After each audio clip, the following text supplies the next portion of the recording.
All right, so I'm here with Heather. Heather, how old are you? I'm 33. Are you originally from Arizona? No, Michigan. What brings you all the way out here? Family, originally. You moved out here with family? Yeah. What's your current situation right now? Are you homeless?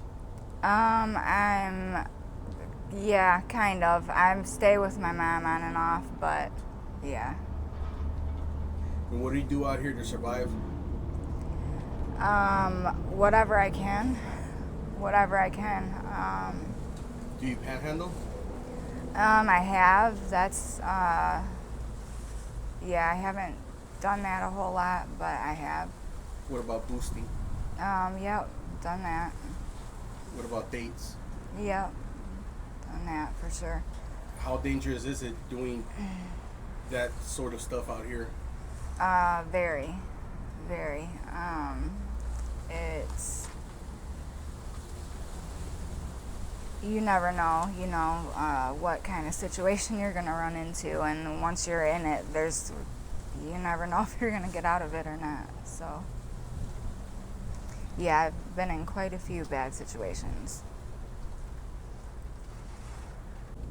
Like, as far as, Being picked up and so I've had somebody, actually multiple times, I've had somebody pull a knife and hold a knife at me, trying to just either take any money I had or just get me to do what they wanted that I was trying to say no to. So, I mean, in that situation, you kind of just have to, and hope that you get out of it. So, besides that, just, people doing that even without a knife, just kind of, getting held down and people just making you do what they want because, I can try to fight somebody off, but usually doesn't work out super well. So, how did you end up in this type of work? Like, was it your idea or was it someone else's idea? no, it was, I would say, I guess it was somebody else's idea that gave me the idea. I was never forced to, I've never been forced to do it, but yeah, as somebody else gave me the idea a while back when I first started using drugs, and at that point, you kind of get to a point to where you'll do anything that you can to get money. So once I got that idea, I was like, oh, okay, and it's a very quick way to make, the most money. So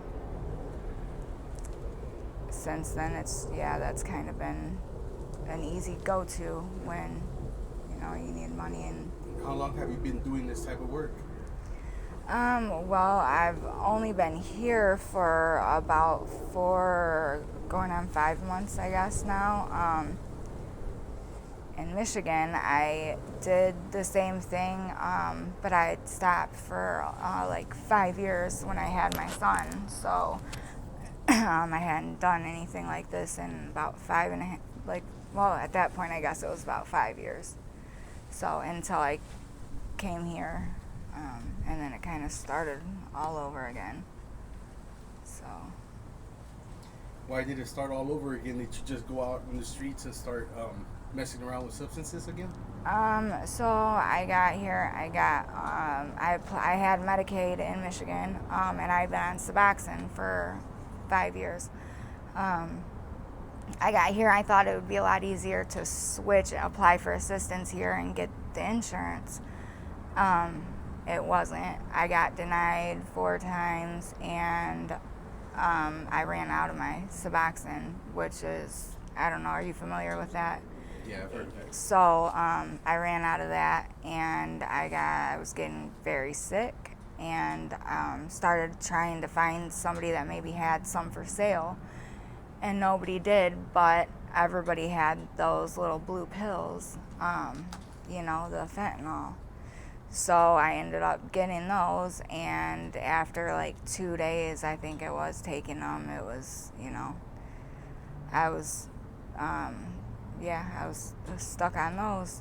So, and Are you still stuck on the blues now? I am. I just started the methadone clinic about a week and a half ago. So I'm just waiting to get completely stable on my dose. On the methadone, I'm just barely taking the pills now. So I've stopped. I've lowered a whole lot on those since starting. So hopefully within the next couple days, I'll be able to be completely off of those pills. So, which methadone is still, it's still something. It's not great, but you don't have to be out here like this, to get it. So, what were you messing with back home in Michigan? In Michigan, it was heroin. Okay. Yep.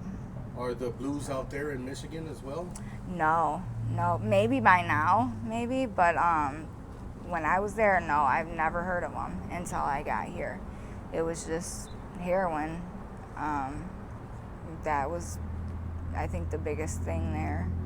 So, when you got here initially, like, how long did it take you to hear about these little blue pills? Oh, very quickly. That I heard about them. I remember the first time I was at the park with my kids, and I was going to take my daughter in the bathroom to change her, and she was, 2, and a woman stopped me coming out of the bathroom, and she was like, "Don't take your babies in there." She was like, "I wouldn't take mine." She's like, "They're smoking those blues in there, and it smells horrible."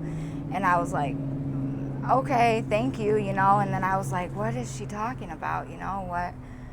I could smell it, but I didn't know what she was talking about. And probably the next day, after talking to a couple people, I realized. And then it seems like every 5 minutes you're hearing about it. Either somebody, asking if you have them, or people asking if you need them. Doesn't matter where you're at, doesn't matter what you're doing. It's horrible. How easy is it to get it out here? It is very easy. I always, I've told my mom, if you go into a gas station, if there are 5 people there, at least 3 of them have those pills. Like, it's so easy. It's unreal. Yeah. That's crazy. Yes. Yeah. So, do you go home every single night, or do you stay out here in the streets? No, I go home every night. Trying to get, right now, trying to get completely off of these pills as fast as I can, so that then I can get into a family shelter, and get help getting into an actual place with my kids. So, but you have to be clean completely to do that. So, hoping just a couple more days and I should be there. So, but yeah, no, before, I've just been staying back at my mom's at night for maybe 2 weeks. Before that, I was staying outside. I was out every night, and that was horrible. So it was really bad. It's very scary. It's not, here isn't so bad right here, but originally I was over by like Baseline and that area. I guess it's Tempe, but it was really, really bad area. Is there a lot of people out there on the blues? Yes. Yeah. What would you say is worse? Is it worse out there in Michigan, or is it worse out here in Arizona? As far as the homelessness, all the blues going around. Oh, here. Dangerous. Here, for Is sure. Is it more dangerous out here? I don't know if it's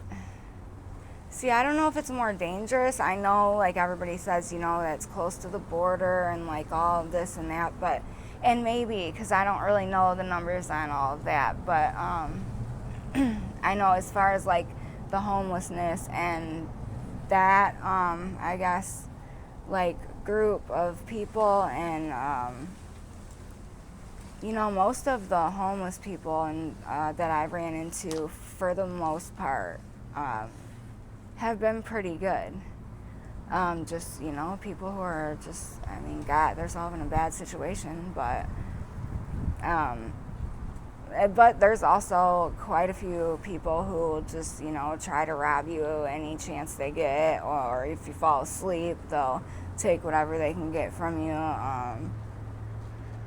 And obviously, being in that kind of life where you're, doing dates and stuff like that, it gets really dangerous because, you run into some pretty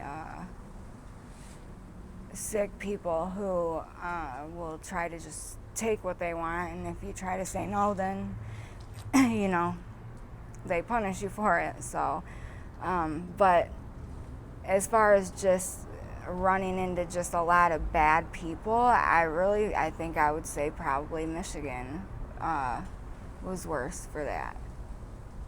And as far as the I think there's more homeless people here, but I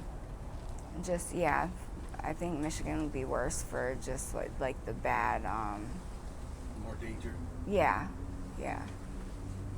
All right. Well, thank you for sharing your story. I really do appreciate it. Are you okay with me using this on my YouTube channel? Yeah, for sure. And just in case my subscribers want to reach out to you with any sort of donations or any help, do you have any social media or an email or anything like that where they can reach you? Yes, I do. I have an email. It is Stephen with a V and Heather Church at gmail.com. Okay. How do you spell it out? STEVEN, the word and then HEATHER at gmail.com. All right. Thank you. I appreciate it. Thank you.